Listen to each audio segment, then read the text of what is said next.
Bonjour, je suis très heureux, mesdames et messieurs, très chers téléspectateurs bien-aimés, dans le Seigneur, de vous partager ce moment euh, d'échange ou encore de partage, parce que nous allons devoir euh, essayer un peu d'analyser ensemble les faits, la manière dont les choses sont en train d'évoluer et dans le corps du Christ, dans l'Église d'une certaine façon, parce que moi j'ai toujours l'habitude de dire que je ne fais allégeance à personne. Je n'ai que la Bible, la parole de Dieu qui est mon absolu. Et je crois au Seigneur Jésus-Christ. Ici, on essaie un peu de mettre les choses au premier plan et on essaye de les mettre à la lumière de la parole pour voir si les choses corroborent bien et que les choses évoluent telles que la parole de Dieu nous le demande. Nous le demande. Parce qu'aujourd'hui, il y a beaucoup de tumulte dans l'Église. Nous en parlons. Et ce qui se passe aujourd'hui, exclusivement dans les églises du message du tour de la fin, nous en parlons aussi. Très bien, mesdames et messieurs, très chers téléspectateurs, je vous ai manqué pendant un bout de temps dans notre face-à-face d'échange ou bien encore de partage sur des sujets très importants, très capitaux, comme nous avons pris le devoir encore de d'être en contact assez régulier, pratiquement tous les jours. Mais je devais d'abord vaquer et finir les occupations que j'avais, de finir avec les festivités, ce qui concerne mon mariage, ainsi de suite. Alors là, je suis dégagé, je peux maintenant vous servir en bonne et due forme. Très bien, votre frère. Nous parlons de l'Église. Comment l'Église est en train de marcher, comment l'Église est en train d'évoluer. Moi, je suis un peu sidéré, dérangé de la manière dont l'Église est en train d'être conduite.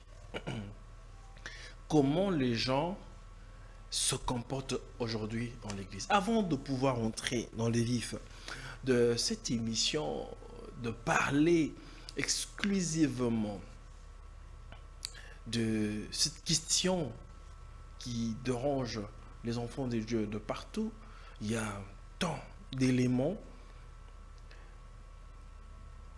des hommes de Dieu qui sont en train de, voilà, d'agir d'une certaine façon. Je voudrais faire une mise au point pour dire, parce que je suis tagué, annoncé de partout dans, par rapport à un débat qui devrait normalement avoir lieu entre le prophète Joël Francis Tatou et le prophète Placide Massessé, que vous connaissez tous.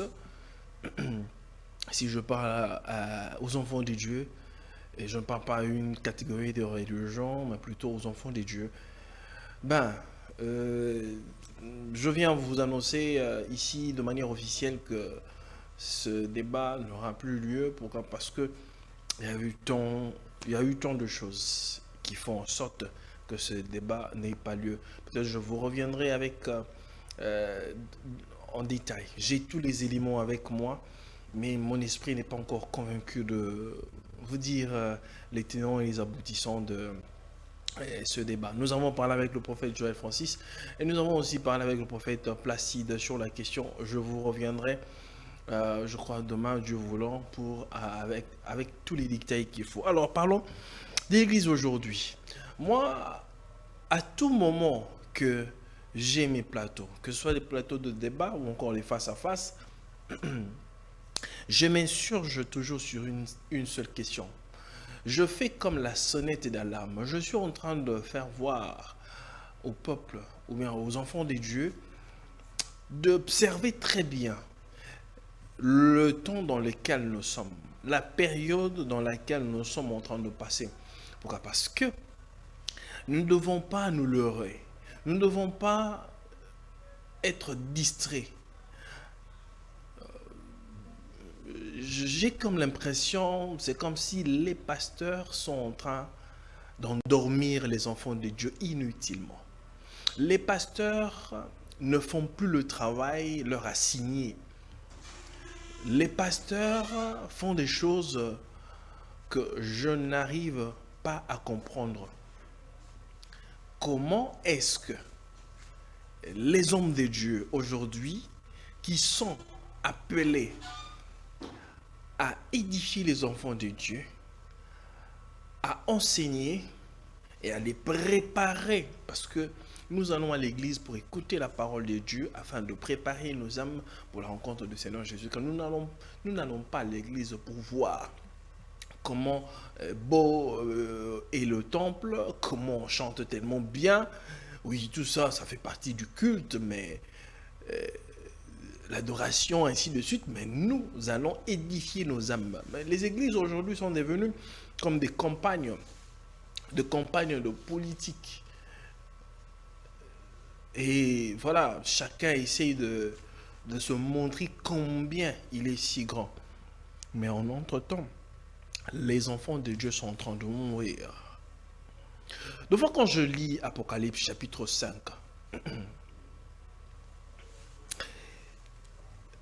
Apocalypse chapitre 5, on retrouve là, dans Apocalypse 5,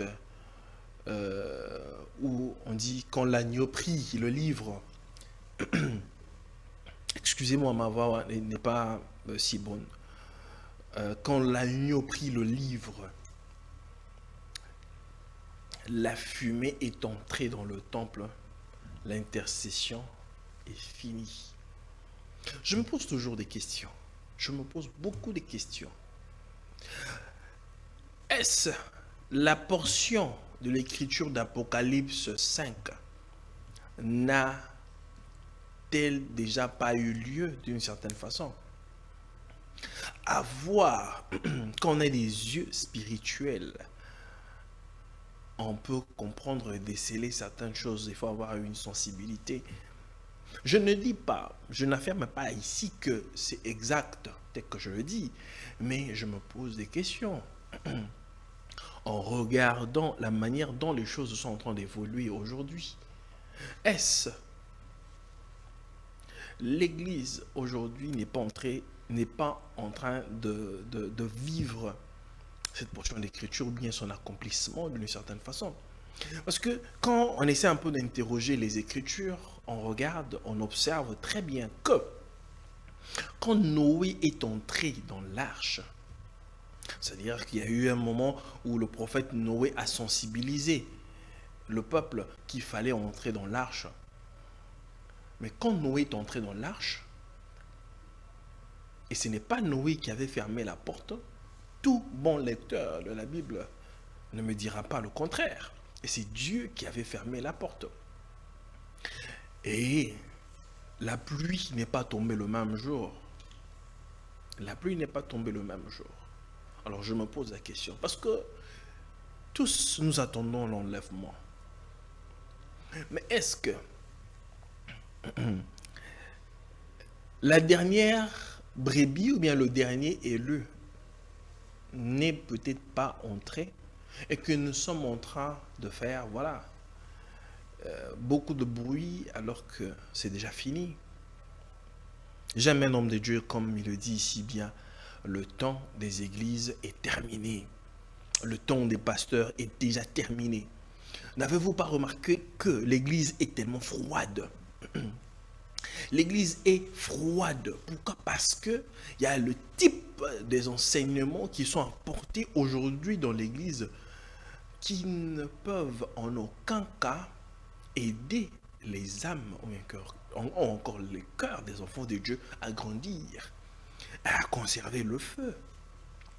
Quand la prédication n'est pas apportée à sa juste valeur, quand il n'y a que des futilités sur la chair, comment pouvons-nous escompter, ou bien comment pouvons-nous nous attendre vraiment à une chaleur, à un réveil dans l'église? C'est pourquoi aujourd'hui, dans les églises, pratiquement toutes les églises, toutes les religions confondues, il n'y a plus de réveil. Le réveil est peut-être individuel. Autrefois, je me rappelle, quand nous allions à l'église, c'est-à-dire que tu sens, les gens avaient été pressés. Les gens ont été motivés d'aller à l'église. Les gens étaient motivés. Vous verrez, tôt le matin, même pendant la saison sèche, quand il fait froid, les gens y allaient. Mais aujourd'hui, les gens ne sont plus assez chauds pour aller à l'église. Même quand les gens y vont quand même, les gens abondent, les gens remplissent les églises. Mais vous ne sentez pas une certaine chaleur. On peut toujours entonner des cantiques, des louanges, ainsi de suite, et les gens chauffaient. Mais il y a quelque chose qui ne va pas. Il y a quelque chose qui ne va pas. Vous pouvez faire une analyse. Vous allez me donner raison pour voir qu'il y a quelque chose qui ne va pas dans l'église aujourd'hui. Moi, ce qui me sidère, ce qui me dérange, les personnes qui étaient censées apporter, être des modèles.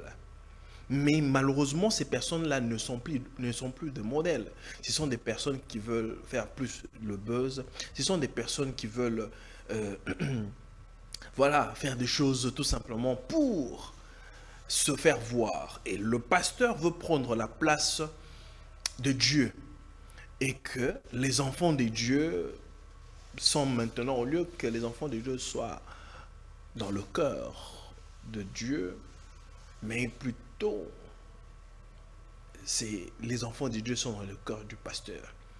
Le pasteur a pris plus la place de Dieu. Dans l'église,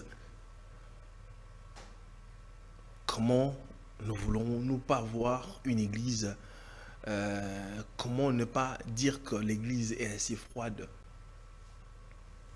On ne peut pas prétendre vouloir être dans le réveil, alors que moi, si on dit comme on appelle communément les églises de réveil, bon, moi, excusez-moi, hein, je vais peut-être être dur dans mes propos, mais en tout cas, ce ne sont pas les églises de réveil, ce sont les églises qui endorment les gens.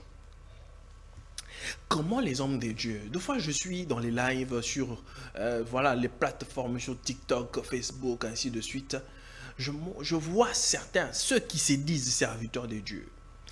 Je ne peux pas comprendre, excusez-moi, quelqu'un qui a le Saint-Esprit dans son âme, quelqu'un qui a Christ en lui, peut vouloir insulter, dénigrer l'autre. Je ne vois pas, je n'ai pas vu ça.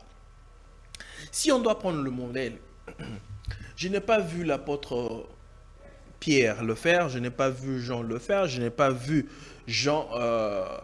l'apôtre Paul le faire, je n'ai pas vu Timothée, je n'ai pas vu Tite, je n'ai pas vu tous ces serviteurs de Dieu là dans la Bible dénigrer un autre serviteur de Dieu ou encore attaquer de manière péjorative son compagnon, encore son collègue de service, d'une certaine façon. Il n'y a que ceux de cette génération où un pasteur peut se tenir du haut de la chair, un lieu qui est saint pour attaquer son frère d'une certaine façon, insulter, ou il y a un autre pasteur là qui est vers un changeur, qui venait de remplir le stade Tata Raphaël, qui insulte nommément comme ça.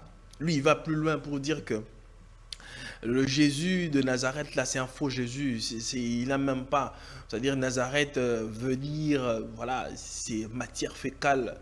Voilà comment quelqu'un, dans une église, soi-disant église, mais qui vient dire des mensonges et même insulter les gloires. Bon, que Dieu ait pitié de nous, tout simplement. J'avais dit ici dernièrement sur une affaire d'un pasteur là, c'est-à-dire qui abusait des sœurs d'une certaine façon. Bon, c'est un dossier que j'ai sur ma table qui date depuis.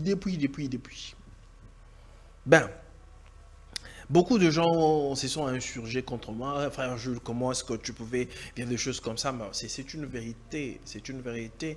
Et que, voilà. Et plus tard, on a dit que c'était faux. Et puis, on a essayé de mentir.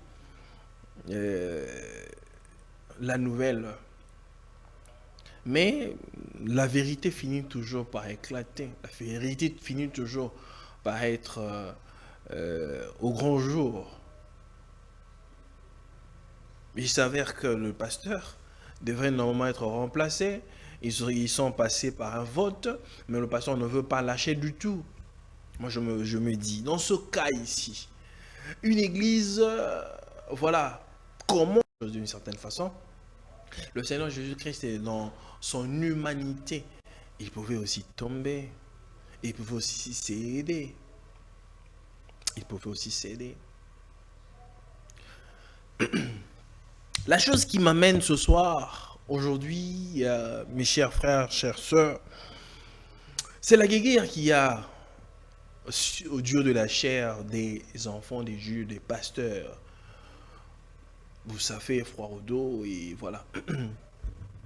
Autrefois, je l'avais dit ici sur ce plateau que l'église du message du temps de la fin, apportée par le prophète William Marion Branham, était considérée d'une certaine façon pendant certaines années. Et c'était, je sais si je peux dire, c'était un mouvement, n'ont pas été appelés à ceux-là qui n'ont pas de ministère, et à ceux-là qui, avec leur passion charnelle, sont venus du jour de la chair, tout simplement en quête, je ne sais moi, d'une certaine position sociale, se sont improvisés pasteurs. Mais regarde la qualité des prédications qui sont apportées du Dieu de la chair. Ça laisse à désirer. Vous avez les prédicateurs qui se tiraillent à tout moment. Vous avez les prédicateurs qui viennent contredire leurs prophètes. Aujourd'hui, les gens n'ont plus de respect pour le message. Les gens ne respectent plus le message d'une certaine façon. Il y a de ceux-là qui sont tellement catégoriques et puis radicales. Il y a de ceux-là qui sont, voilà, qui ne sont pas radicales, qui sont, voilà, malléables. Il y a d'autres qui, voilà, qui ne veulent plus s'afficher ouvertement comme ça, que moi je suis d'eux. Pourquoi? Parce que l'image de ce message a été ternie.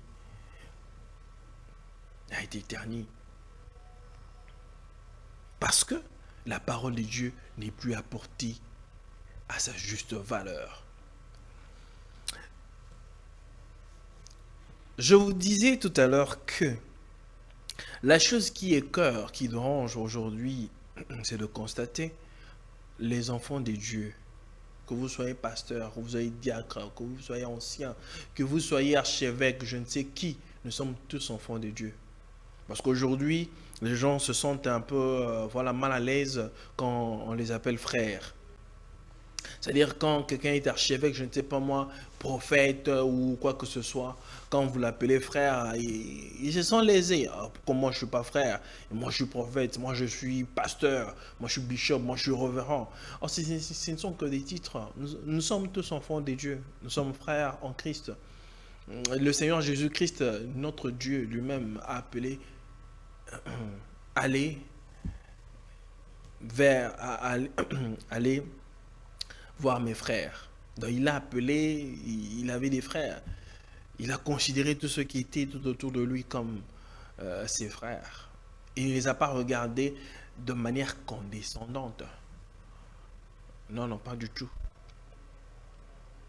J'ai appelé le frère John Fisher, le pasteur John Fisher, le pasteur responsable de l'église Trône de Dieu à Lubumbashi, avec qui on a tourné une émission, je crois, l'année passée.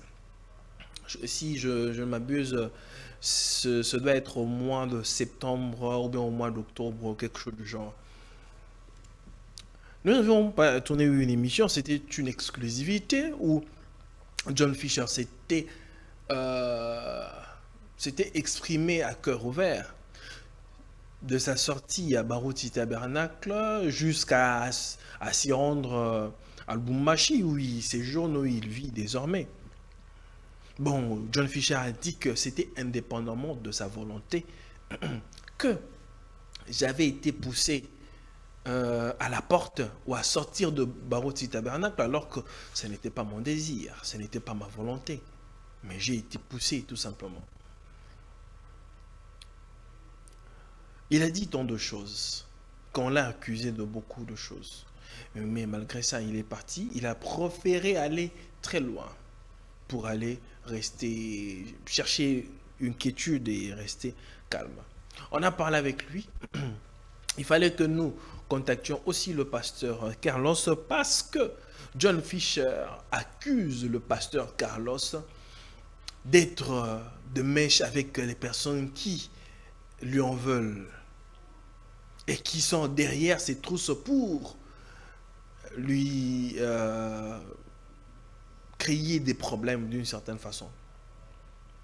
Alors, il dit que le pasteur Carlos puisse le foutre la paix. Il ne veut que de la paix. Après autant de mois, plus d'une année, plus d'une année, 2 ans à Lubumbashi, après sa sortie médiatique qui était une exclusivité avec, que j'ai fait avec lui à Lubumbashi, il revient encore, je crois, 11 mois ou bien 12 mois. 11 mois, voilà. Non, 12 mois, oui. 12 mois après. Une année, disons. Qui revient, qui rebondit. La chose rebondit encore de plus belle. Qu'est-ce qui peut vraiment déranger les enfants de Dieu, bien les hommes de Dieu, jusqu'à se battre en la place publique? Il y a aussi une chose que moi je n'apprécie pas trop. Ceux qui sont tout autour des pasteurs font un très mauvais travail. Et il y a de ceux-là qui sont exclusivement là pour prendre des mauvaises choses à apporter à l'homme de Dieu. Je n'ai pas encore, je crois que nous allons essayer d'entrer en contact avec le pasteur Carlos pour avoir aussi plus de lumière sur la question. Je ne crois pas aussi que le pasteur Carlos voudrait du mal à son frère d'une certaine façon. Bien, le pasteur passerait son temps seulement à créer des ennuis à son frère, quand bien même il n'est plus de l'église. Le frère John, excusez, le frère John Fisher, mais je ne crois pas que le pasteur Carlos peut être, voilà, peut se comporter de cette manière ici. Mais, moi je reviens toujours pour m'insurger. Ceux qui sont tout autour des hommes de Dieu, vous ne faites pas un bon travail. Je le dis parce que je suis ici avec vous, je suis avec les hommes de Dieu. J'ai été victime moi-même et que je vais citer nommément. Pourquoi? Parce qu'au cours d'une émission ici sur mon plateau, je crois que j'étais avec le prophète Sissi Wote, le fils prophète Sissi Wote, un frère, un ami que j'aime. Nous parlions, voilà, de la parole. Au cours de l'émission, il avait cité, je crois, le docteur Zakola. Et je n'ai pas compris comment est-ce que, après, ceux qui sont tout autour du pasteur sont allés raconter des choses que moi j'ai parlé en mal du pasteur au cours de mon émission, et ainsi de suite. Ils ont aggravé les choses. Quand je parle avec le pasteur Zakola, il me dit, frère Jules, moi je ne suis pas d'accord avec toi. Pourquoi? Parce que mes services, mes collaborateurs m'ont rapporté que tu m'as traité de ça, tu m'as accusé de ça au cours de ton émission. Moi, je ne suis pas d'accord. Mais j'étais dérangé. Comment? Je suis allé moi-même. J'ai réécouté. J'ai suivi l'émission en son entièreté. Je n'ai pas vu là où moi j'ai qualifié l'homme de Dieu d'une certaine façon. Et j'ai pris les parties, j'ai pris le soin de couper certaines parties. Je les ai envoyées au pasteur ainsi que à Freddy Zakola pour qu'ils suivent. En fait, c'est ce qui se passe aujourd'hui dans les églises. parce qu'on veut être à côté du pasteur pour paraître bien, pour paraître bon, gentil, cool, pour que le pasteur nous retienne, pour que le pasteur soit toujours bon avec nous, et pour que le pasteur sache que nous travaillons pour lui d'une certaine façon. Écoutez, s'il vous plaît, vous ne travaillez pas pour l'homme, vous travaillez pour le Seigneur. Quand vous êtes à côté du pasteur, oui, vous pouvez le servir d'une certaine façon, mais quand vous le servez, l'homme, ce n'est pas l'homme que vous servez, c'est Dieu que vous servez. Alors faites les choses en toute honnêteté. Ne cherchez pas les divisions. Ne cherchez pas les divisions. Ne criez pas. Nous ne sommes pas... L'heure à laquelle nous sommes, ce n'est pas une heure en laquelle il faudrait qu'il y ait de tiraillement. Mesdames et messieurs, je m'arrête ici. On se retrouve, je crois, demain avec des éléments. J'ai beaucoup de choses à dire. On se retrouve très prochainement. Que la paix soit avec vous. Et que Dieu vous bénisse. Au revoir.